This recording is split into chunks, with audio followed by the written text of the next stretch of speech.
So have you ever wondered, what do you do with your orchid once it's finished flowering? How to treat it, how to transplant it, and how to get it to bloom again next year? My name is Jan Lubbinge. I'm from Bark Unlimited Organics, and today we're going to show you how easy it is to repot and divide a Cymbidium orchid like this and to make it flower again next season. Refresh your garden with the Bark Unlimited range of top quality organic products. Bark Unlimited Organics. Refresh nature. So there are a couple of things that we need for this exercise, and some of these are a nice sharp knife and a pair of secateurs, and I've put my secateurs in a solution with a disinfectant, and this is not to spread disease from one plant to another plant. Remember, when you've finished doing your cutting and you disinfected your secateurs, let them dry off a little bit and spray some oil on it, otherwise it's going to rust. But it's vitally important to disinfect the secateurs and also the knife, and I will show you now how we're going to do that. The other thing we're going to need is our soil, and we've got our Bark Unlimited orchid mix, which is ideal for transplanting and repotting most orchids. So what we'll do is we'll open up the bag, and remember, if you're using a knife, you must cut away from yourself, not towards yourself. You don't want to cut yourself with a knife. So we're just going to empty out the orchid mix into our bin here, and you will see this is beautiful bark without too many fines in it for drainage. Okay, and you can see the beautiful bark that we've used. There are not too many fines in here, and this is for better drainage, but we've also added some vermiculite to it, and this will actually absorb some water and hold some water back so that the plant doesn't dry out completely. So we're also going to need some pots, and we will just see what we've got here, and these are going to be too small, and this is too fancy for our orchid. It's not big enough, and I think we're going to go with these plastic pots.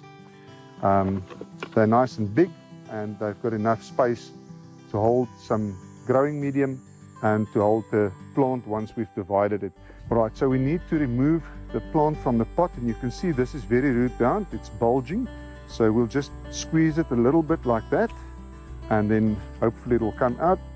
Yes, there it comes, and you can see the massive root system on this plant. This is all nice and white or slightly yellow roots, which is a good indication of healthy root development. And if these roots were black or dark brown, it would be an indication that the soil is too wet. You can also see this soil has already started decomposing and compacting, and the drainage on this is actually not good enough for this plant anymore.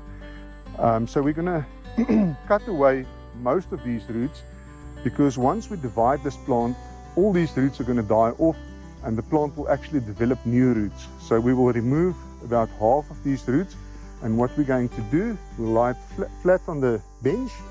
We'll take our knife and we'll cut roughly half of these roots off, like that, because these roots are all going to die off anyway.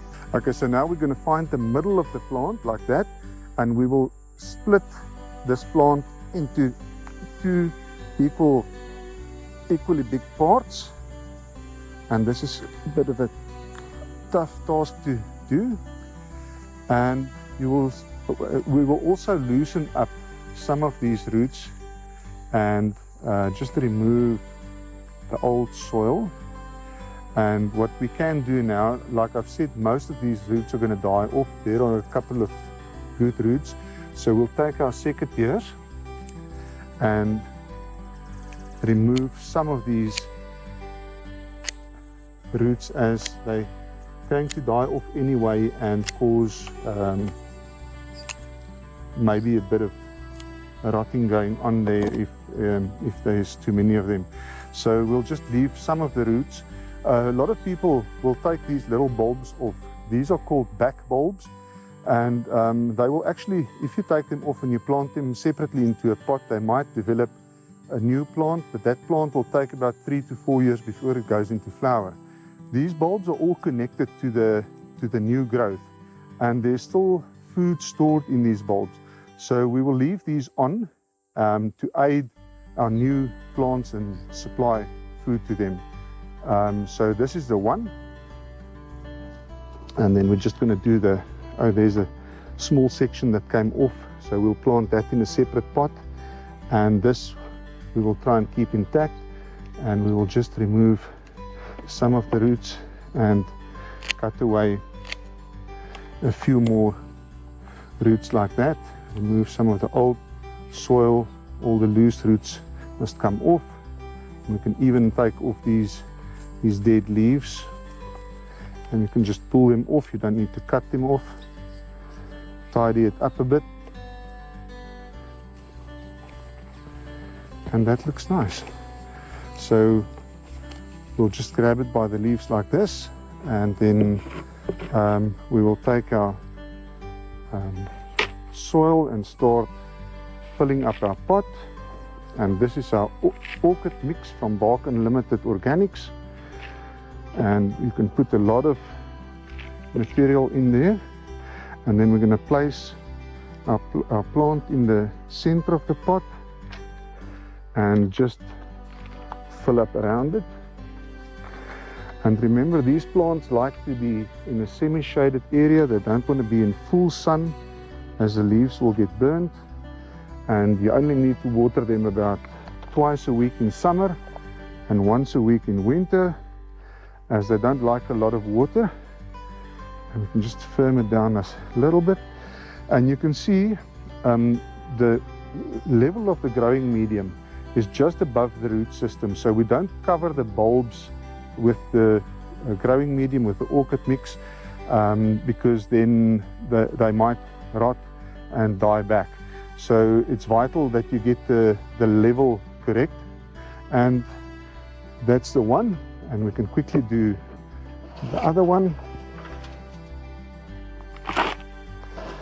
We're just going to fill up the pot with more of our orchid mix. And we'll take this one. And this one we will actually, with the back bulbs, we will put this closer to the side of the pot like this, because the plant is not going to grow this way. It's going to grow that way, because all your new growth is sitting on that side. So we'll take some more of our orchid mix and just fill up around the plant.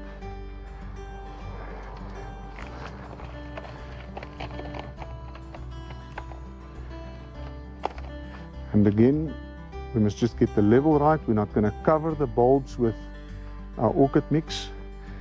And there's our second plant. And remember, we had a small plant by accident come off our big clump of plants. And we're going to put this back in the pot in which it grew at first. And again, just put some orchid mix in there.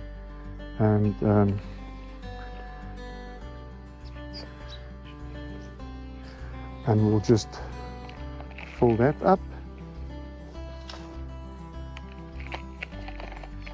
And this plant, because it's so small, will most probably not flower next season.